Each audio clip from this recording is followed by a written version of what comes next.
Chris Christie out of the war. Now the battle to be the alternative to Trump boils down to Haley and to DeSantis. Who do you think came out on top in this most recent debate? I thought they were pretty evenly matched. DeSantis is a smart guy, a controlled guy. He's got a good substantive basis. I think Nikki Haley has more warmth and more empathy and connects with the audience better. She's got a better stage presence. I have to also declare I personally am supporting Nikki Haley, so I'm not completely objective in that question, but I give a slight edge to Nikki in that contest. So I want your understanding on what Nikki Haley is running for then and why you support this candidate. President Trump has said he's already made up his mind about who will run alongside him as vice president, as he said in that town hall. The speculation has been that it would be Nikki Haley if it came to that. Look, still the verdict is out on whether or not she's able to clinch the Republican nomination alone. So explain to me why you're backing Nikki Haley and why she has what it takes to be the president of the United States.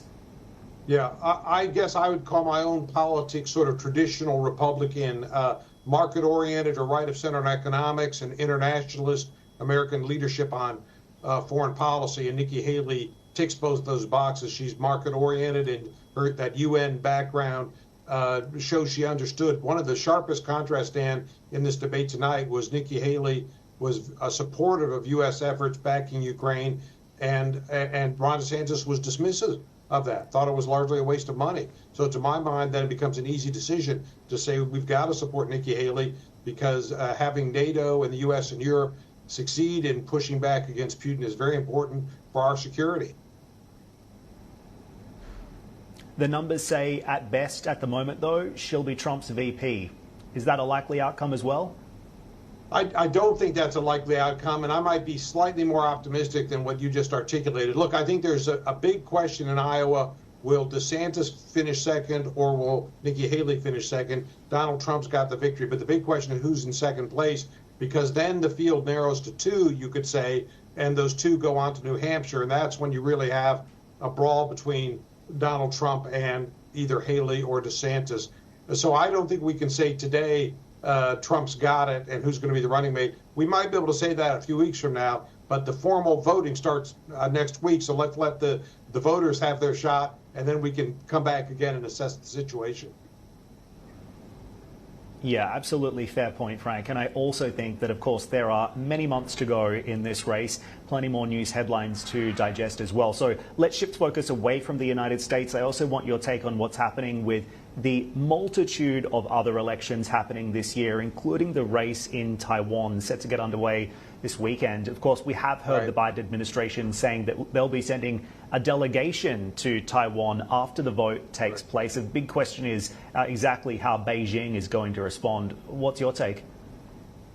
Well, Beijing has enormous sensitivities about the Taiwan election to the point where it's more or less a domestic political issue in mainland China, that China has to assert itself and issue warning statements, and so it feels a compulsion to sort of get involved in this, and I think they have been getting involved. The elections, nonetheless, are going to be, I think, successful in the sense of candidates explaining their point of view, connecting with the voters, having their debates and their speeches and so forth. So I think it is a very nice example of open democratic system, and I think it's proper for the U.S. to send this delegation. I think we should be embracing democracies and we should be showing political support for the Taiwan democratic process, which is not to say we support a Taiwan independence movement, but simply the fact that they had a democratic elections is something worth celebrating.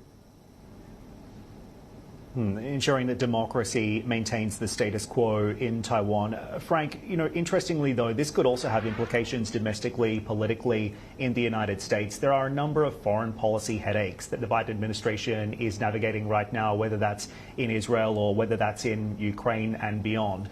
Could what happens in Taiwan impact the course of the U.S. election or the trajectory of this administration, in your view? It sure could. I think the hope from Washington is that whatever party wins in the elections this weekend, that they are a responsible party, that they don't ignite any ill will or raise tensions or inflame a situation. That Taiwan's political situation at the moment is not bad, and they have space for their own decisions. They have a fair amount of autonomy, but they don't have a sovereign political identity.